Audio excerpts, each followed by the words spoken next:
adalah dalam nama Tuhan yang menjadikan langit dan bumi. Kasih karunia dan damai sejahtera dari Allah Bapa dan dari Tuhan kita Yesus Kristus menyertai saudara-saudara. Nats pembimbing dalam kebaktian minggu ini diambil dari Matius 7 ayat 21, demikian firman Tuhan. Bukan setiap orang yang berseru kepadaku, Tuhan, Tuhan, akan masuk ke dalam kerajaan sorga, melainkan dia yang melakukan kehendak Bapakku yang di sorga.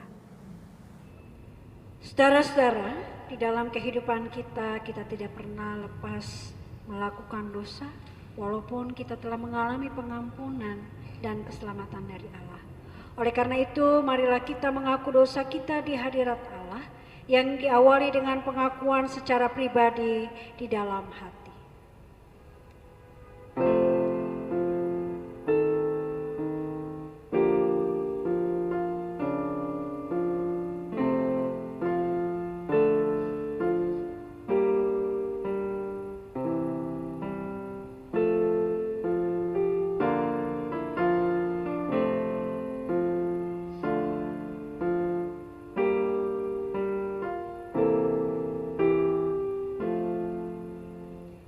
Ya Tuhan yang Maha Kuasa dan Maha Pengasih, kami merendahkan diri di hadapan-Mu dan mengaku bahwa kami adalah orang-orang berdosa, seperti domba yang sesat yang berjalan menurut keinginan sendiri.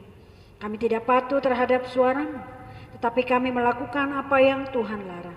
Kami tidak mempunyai kekuatan untuk melakukan kehendak-Mu, tetapi kami tahu, ya Tuhan, bahwa Engkau adalah Bapa yang penyayang, bahwa Engkau tidak menghendaki kematian orang berdosa, tetapi supaya ia bertobat dan hidup.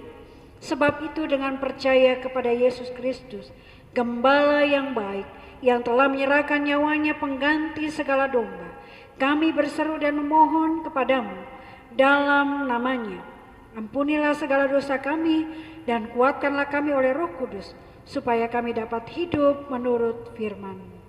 Amin.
Kini dengarlah berita firman Tuhan yang berkenan mengampuni dosa kita.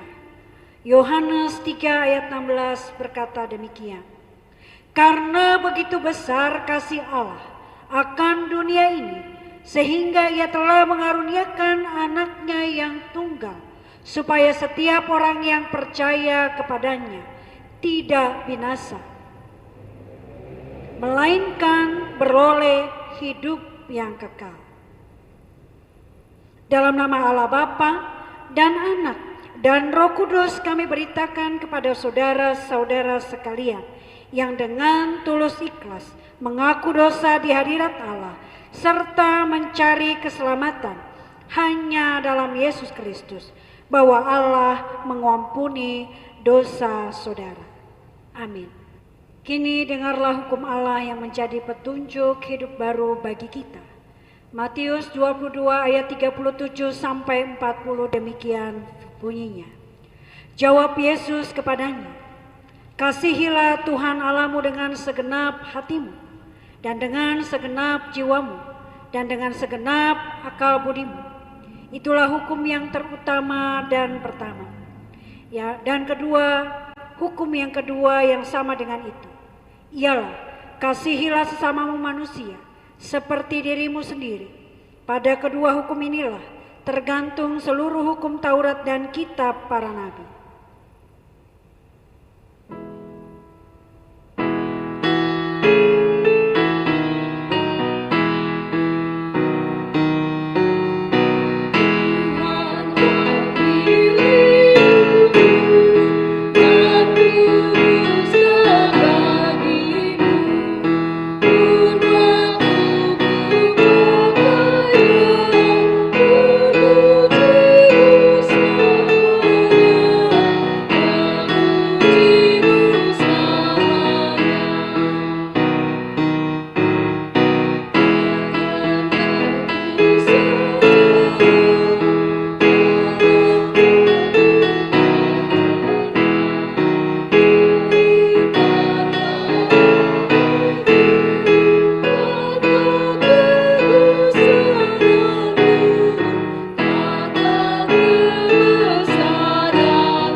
Sebelum kita mendengarkan firman Tuhan, mari kita bersatu di dalam doa. Ya Bapa yang penuh kasih, kami mengucap syukur bahwa kesempatan kami pada saat ini untuk kembali mendengarkan firman Tuhan bersama-sama. Kami membawa diri kami ke dalam pimpinan dan penyertaan Tuhan, ke dalam bimbingan Roh Kudus, supaya hamba-Mu yang memberitakan firman Tuhan dan hamba-Mu yang mendengarkannya ada dalam kuasa dan penyertaan-Mu, sehingga firman Tuhan yang disampaikan boleh sesuai dengan kehendak dan seturut dengan apa yang Engkau maksudkan. Dan kami semua mendapatkan hikmat supaya kami dapat mengerjakan firman Tuhan di dalam kehidupan kami setiap hari. Mari Tuhan berfirmanlah, kami sedia untuk mendengarkannya. Amin. Pembacaan Alkitab kita pada hari ini diambil dari Injil Matius pasal 13 ayat 31 sampai 33 dan ayat 44 sampai 52. Demikian firman Tuhan. Yesus membentangkan suatu perumpamaan lain lagi kepada mereka. Katanya, hal kerajaan sorga itu seumpama biji sesawi yang diambil dan ditaburkan orang di ladangnya. Memang biji itu yang paling kecil dari segala jenis benih. Tetapi apabila sudah tumbuh, sesawi itu lebih besar daripada sayuran yang lain. Bahkan menjadi pohon sehingga burung-burung di udara datang bersarang pada cabang-cabangnya. Dan ia menceritakan perumpamaan ini juga kepada mereka. Hal kerajaan sorga itu seumpama ragi yang diambil seorang perempuan dan diadukan ke dalam tepung terigu 3 sukat sampai kamir seluruhnya. Hal kerajaan sorga itu seumpama harta yang terpendam di ladang yang ditemukan orang lalu dipendamkannya lagi. Oleh sebab sukacitanya pergilah ia menjual seluruh miliknya lalu membeli ladang itu. Demikian pula hal kerajaan sorga itu seumpama seorang pedagang yang mencari mutiara yang indah. Setelah ditemukannya mutiara yang sangat berharga, ia pun pergi menjual seluruh miliknya lalu membeli mutiara itu. Demikian pula hal kerajaan sorga itu seumpama pukat yang dilabuhkan di laut lalu mengumpulkan berbagai-bagai jenis ikan. Setelah penuh, pukat itu pun diseret orang ke pantai. Lalu duduklah mereka dan mengumpulkan ikan yang baik ke dalam pasu dan ikan yang tidak baik mereka buang. Demikianlah juga pada akhir zaman. Malaikat-malaikat akan datang memisahkan orang jahat dari orang benar. Lalu mencampakkan orang jahat ke dalam dapur api. Di sanalah akan terdapat ratapan dan kertakan gigi. Mengertikah kamu semuanya itu? Mereka menjawab, ya, kami mengerti. Maka berkatalah Yesus kepada mereka, karena itu setiap ahli Taurat yang menerima pelajaran dari hal kerajaan sorga itu seumpama tuan rumah yang mengeluarkan harta yang baru dan yang lama dari perbendaharaannya. Demikian firman Tuhan yang boleh kita dengar. Yang berbahagia adalah setiap orang yang mendengarkan firman Tuhan serta memelihara di dalam kehidupan mereka setiap hari. Haleluya.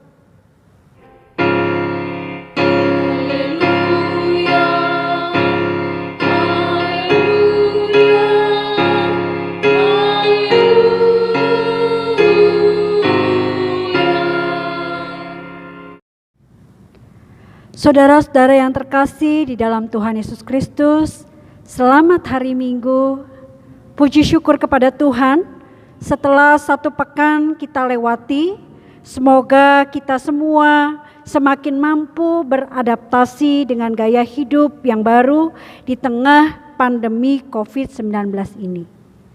Kita menyadari manusia cenderung memandang bahwa kehidupan ini akan lebih bergengsi dan bermakna jika kita dapat melakukan hal-hal yang besar. Mari sejenak kita renungkan gaya hidup kita sebelum situasi pandemi COVID-19 ini. Banyak orang yang suka dengan gaya hidup yang segalanya mewah, megah dan besar. Bahkan itu menjadi tujuan kebanyakan orang. Hampir semua aspek kehidupan kita terpengaruh dengan gaya hidup yang demikian. Bukan hanya dalam pesta yang harus besar, mewah dan megah, tetapi juga dalam hal kedukaan dan kematian. Kita menemukan banyak hal seperti itu. Namun dalam situasi yang saat ini kita hadapi, kita belajar dengan cara pandang yang baru, yang berbeda. Saat pandemi yang melanda seluruh dunia, kita dapat merefleksikan diri kita untuk kembali kepada kehidupan yang sederhana. Kecil itu tidaklah sesuatu yang dianggap tidak berharga. Sederhana bukan berarti dia tidak berdampak atau dapat memberi pengaruh. Bacaan Alkitab kita hari ini mengangkat kembali pengajaran-pengajaran Tuhan Yesus melalui perumpamaan.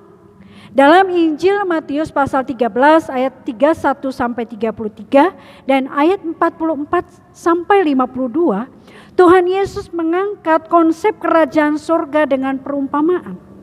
Yang pertama, di ayat 31 dan sampai 33, Tuhan Yesus menggambarkan kerajaan sorga dengan biji sesawi yang kecil dan ragi yang sedikit. Biji sesawi adalah biji yang paling kecil dari segala jenis benih yang ada. Besarnya hanya kira-kira 1 mm seukuran kepala jarum pentul. Dan beratnya kira-kira 1/1000 gram. Tetapi jika benih itu tumbuh, maka ketinggiannya dapat mencapai 2-3 meter. Melebihi tanaman lainnya. Bahkan dapat menjadi pohon sehingga burung-burung dapat bersarang di cabang-cabangnya. Sedangkan ragi hanya dibutuhkan sedikit saja untuk membuat roti. Memasukkan roti yang sedikit ke dalam 3 sukat atau sekitar 36 liter tepung membuat adonan tersebut menjadi khamir dan siap untuk menjadi roti yang dibakar. Perumpamaan biji sesawi dan ragi ini walaupun kecil, walaupun sedikit mengajarkan kepada kita bahwa segala sesuatu yang berdampak dapat dimulai dari sesuatu yang kecil, sesuatu yang sedikit. Kita tidak perlu menunggunya menjadi besar, menjadi mewah, menjadi luar biasa. Tetapi dari yang kecil kita dapat menggunakannya untuk kemuliaan nama Tuhan. Dan kalau itu semua seturut dengan kehendak Tuhan. Seperti halnya biji sesawi yang kecil tetapi di kemudian hari dapat menjadi tanaman yang tinggi. Lebih dari tanaman yang lain.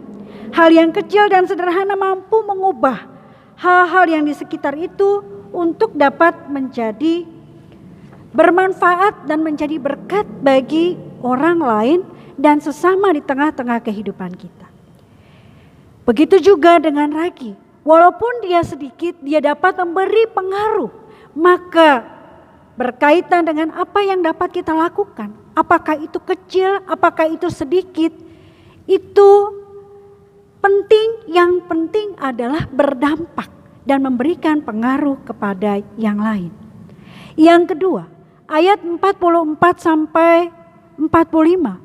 Tuhan Yesus menggambarkan hal kerajaan surga seperti harta yang terpendam dan mutiara yang berharga.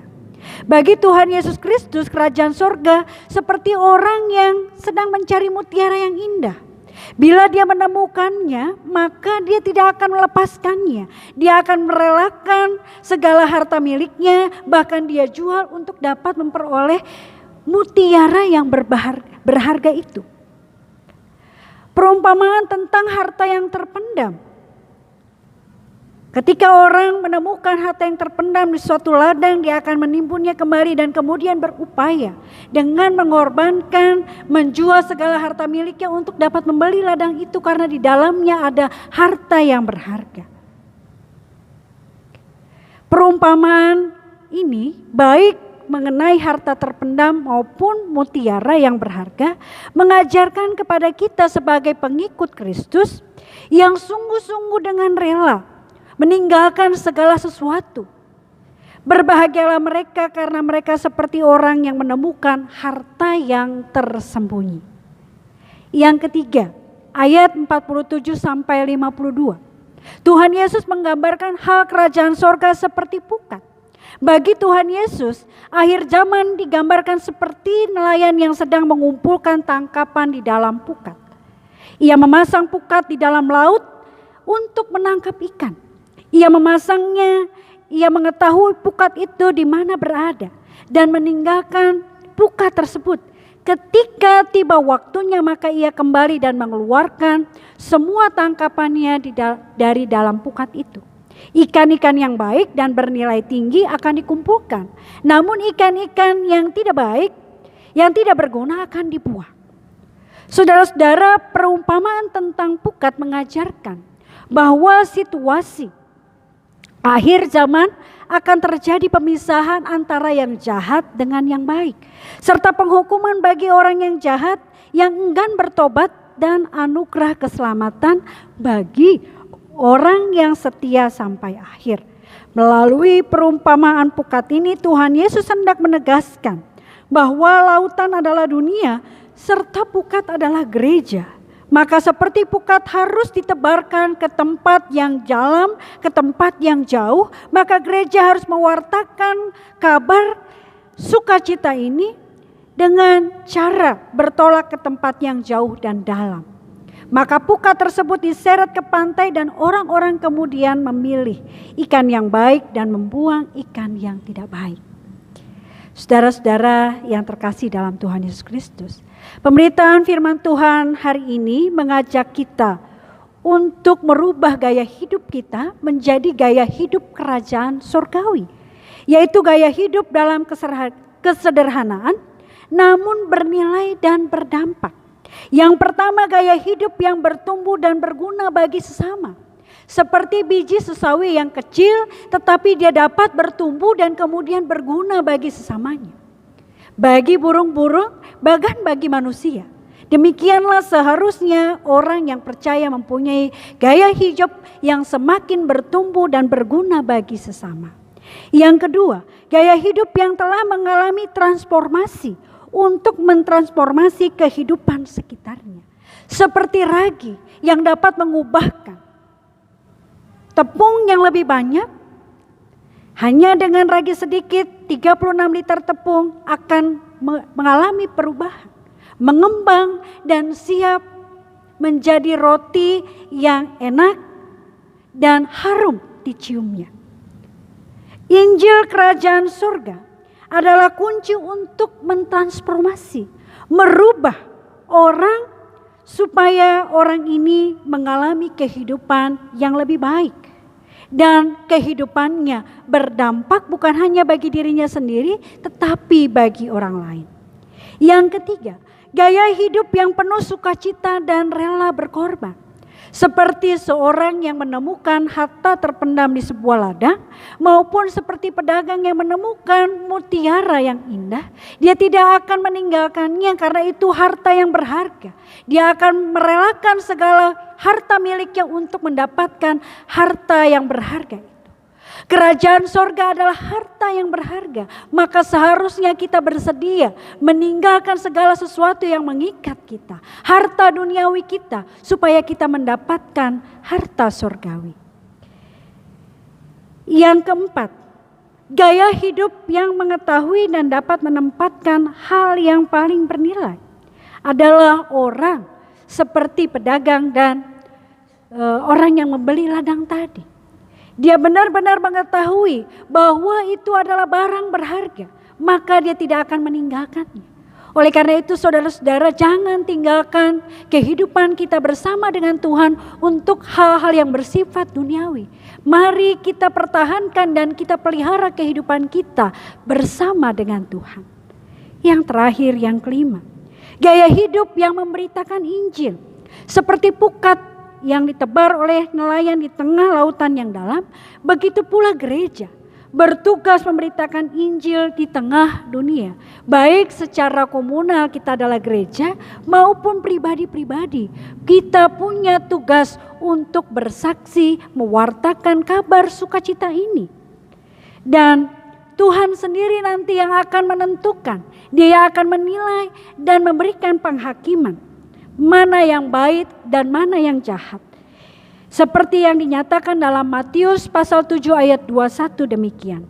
Bukan setiap orang yang berseru kepadaku, Tuhan, Tuhan, akan masuk ke dalam kerajaan surga.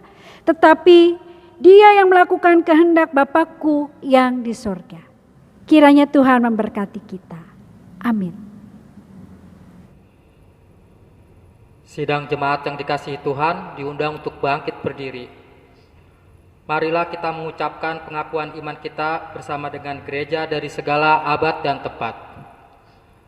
Aku percaya kepada Allah Bapa yang Maha Kuasa, Khalik langit dan bumi, dan pada Yesus Kristus anaknya yang tunggal, Tuhan kita, yang dikandung daripada Roh Kudus, lahir dari anak darah Maria, yang menderita di bawah pemerintahan Pontius Pilatus, disalibkan, mati dan dikuburkan, turun ke dalam kerajaan maut.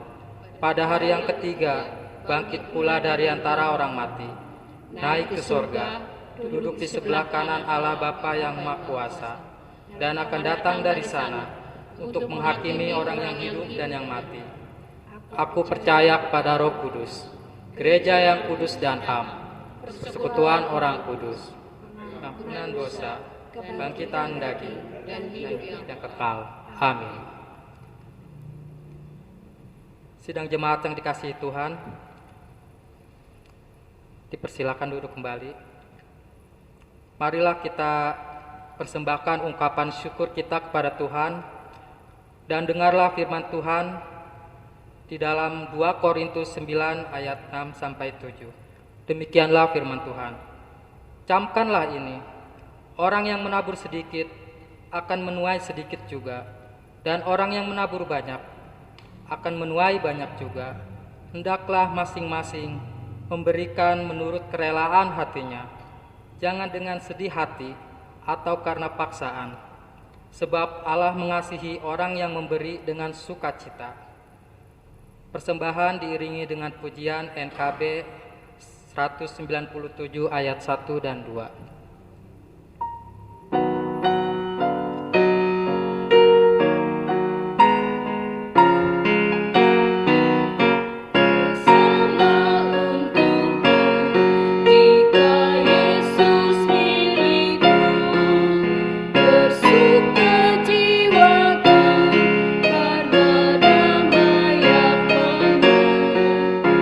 Meskipun angin keras badai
Marilah kita bawa persembahan syukur kita ini di dalam doa.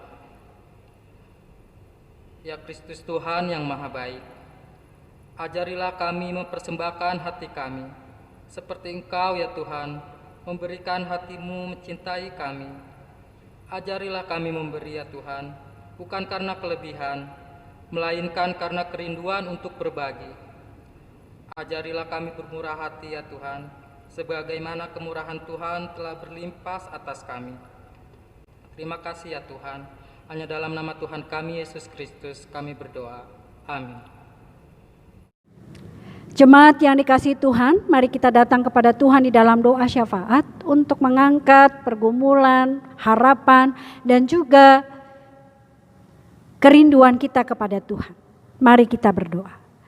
Ya Tuhan, kami bersyukur atas pimpinan dan penyertaan Tuhan sepanjang kehidupan kami sampai hari ini.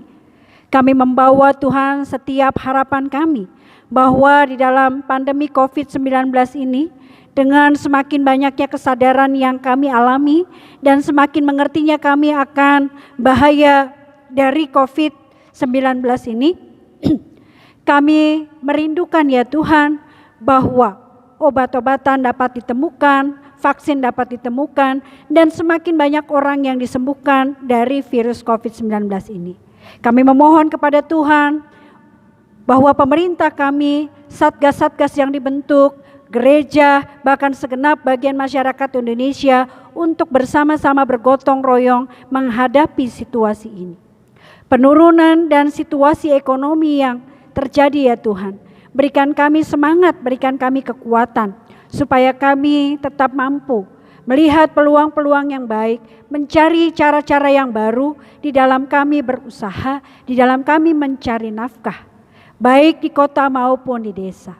Kami memohon kepada Tuhan supaya banyak orang yang terjerat dalam narkoba, mereka disadarkan dan dibuat mampu untuk mengalami pertobatan, hidup dalam kehendak Tuhan. Mari Tuhan, kiranya apa yang menjadi kerinduan kami, supaya kami dapat bersama-sama dengan keluarga yang mempunyai anggota keluarga yang sedang mengalami situasi yang berat oleh karena terjerat dalam narkoba. Mari Tuhan, kiranya Engkau menolong dan menyertai. Kami rindu para pemuda, baik di gereja maupun di masyarakat. Mereka mengerti perannya dan mempersiapkan diri dengan baik untuk mengambil bagian di dalam kehidupan bersama. Kiranya Tuhan Kau yang menolong para pemuda yang sedang sekolah maupun yang sedang kuliah, yang sedang merintis pekerjaan baru atau sedang mencari pekerjaan, maupun mereka yang sedang mencari pasangan hidup dan merancangkan pernikahan. Kami bawa mereka ke dalam tangan Tuhan. Memang dalam situasi pandemi ini ada begitu banyak yang mengalami perubahan, tapi kami masih berpengharapan kepada Tuhan bahwa situasi kami semakin hari semakin baik. Kami rindu ya Tuhan bahwa setiap yang sakit Engkau urapi sehingga mereka mengalami kesembuhan yang berasal dari Tuhan. Engkau memberkati setiap pengobatan maupun rumah sakit yang melakukan perawatan dan pengobatan kepada mereka. Keluarga yang begitu mengasihi mereka. Begitu juga para lansia, kiranya Engkau yang menolong mereka. Mereka juga adalah orang-orang yang mengalami dampak yang cukup besar dan menjadi kelompok rentan dari virus ini. Kami membawa setiap orang yang bertambah usianya dalam pekan ini ke dalam tangan Tuhan. Kami percaya oleh karena penyertaan Tuhan, kasih dan karunia Tuhan berikan kepada mereka. Kami membawa setiap harapan dan pergumulan hidup kami ke dalam tangan Tuhan, dan Tuhan kiranya berkenan menolong dan membuat kami punya jalan keluar di dalam kehidupan kami, dan setiap harapan kami boleh tercapai oleh karena kehendak dan penyertaan Tuhan. Inilah doa kami yang boleh kami panjatkan di dalam nama Tuhan Yesus Kristus, Tuhan dan Juru Selamat kami yang hidup. Yang akan juga kami berdoa demikian. Bapa kami yang di sorga, dikuduskanlah nama-Mu, datanglah kerajaan-Mu, jadilah kehendak-Mu di bumi seperti di sorga. Berikanlah kami pada hari ini makanan kami yang secukupnya, dan ampunilah kami akan kesalahan kami, seperti kami juga mengampuni orang yang bersalah kepada kami. Dan janganlah membawa kami ke dalam pencobaan, tetapi lepaskanlah kami daripada yang jahat. Karena Engkau yang mempunyai kerajaan dan kuasa dan kemuliaan sampai selama-lamanya. Amin.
Saudara-saudara, mari kita lanjutkan ibadah kita ini di dalam kehidupan kita setiap hari. Dengan setia kepada Tuhan Sang Pencipta langit dan bumi. Dan yang menjadi Tuhan atas kita. Dan kita adalah miliknya. Dan segala sesuatu yang kita miliki adalah milik Tuhan. Dan terimalah berkat dari Tuhan. Kasih karunia Allah dalam Yesus Kristus dan kuasa Allah di dalam persekutuan Roh Kudus menyertai saudara-saudara